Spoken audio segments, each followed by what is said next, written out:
এই পৃথিবীতে ভালো মানুষেরাই ঠকে বেশি, তাদেরকেই মানুষ কষ্ট দেয় বেশি। একটা মেয়ে নিজেকে সারা জীবন সেফটিতে রেখেছে, কারোর দিকে তাকায় নাই, কারো গায়ে টাচ করতে দেয় নাই, কোনো অবস্থাতেই কারোর সঙ্গে কথা বলে নাই, নিজেকে সব সময় সতীত্ব বজায় রেখেছে।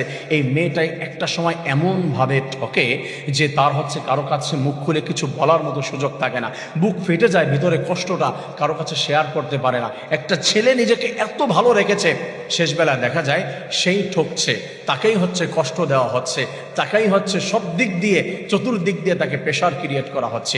পৃথিবীর নিয়মটাই যেন এমন হয়ে গিয়েছে, ম্যাক্সিমাম জায়গায় সেটাই আমরা দেখতে পাই। অনেক সময় আমাদেরকে বলে যে হুজুর আপনারা বলেন যে যদি কেউ ঠকায় তাহলে ঠকবে, তা আমাকে যে ঠকিয়েছে তাহলে তাকে তো ঠকতে দেখলাম না, সে তো খুব ভালো আছে, আর আমি ঠকেছি, সারা জীবন ঠকেই গেলাম, আমাকে শুধু কষ্টই দেওয়া হলো, তাহলে বিচারটা কোথায় হলো?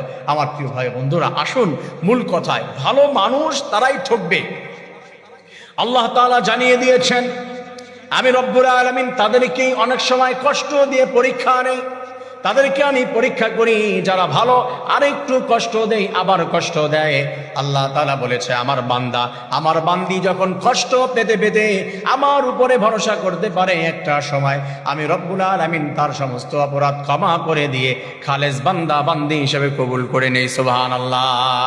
আমার প্রিয় ভাইয়ারা, যদি আরেকটু এক্সপ্লেন করি বিষয়টি, আল্লাহ তাআলা বলছেন, কেউ যদি কাউকে ঠকায়, আপনাকে কেউ ঠকিয়েছে, আল্লাহ তাআলা বলে তখন আপনি মাজলুম হয়েছেন, এই সময় আপনি তার জন্য যে ঠকিয়েছে, যে জালিম, যদি কোনো বরদোয়া করেন, আল্লাহ তাআলা সঙ্গে সঙ্গে এই বরদোয়া কবুল করে তাকে ধ্বংস করে দেয়।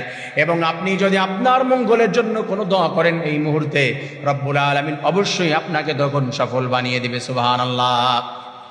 আরো বলি, রব্বুল আলামিন আরো জানিয়েছে, কেউ যদি কাউকে ঠকায়, কেউ ঠকে কষ্ট পেয়েছে, আমি আল্লাহ তাআলা যে ঠকালো, হাসরের ময়দানে দুনিয়াতে তাকে ঠকাবো, আর যে ঠকেছে তাকে জিতিয়ে দিব।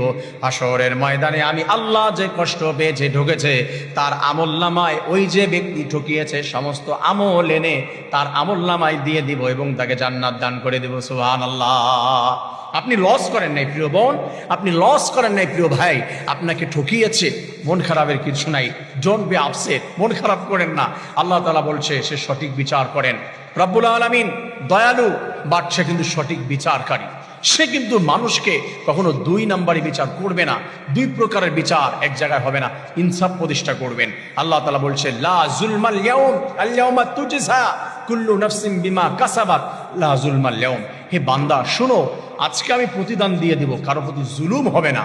আল্লাহ তাআলা সেই কথা বলেছে। অতএব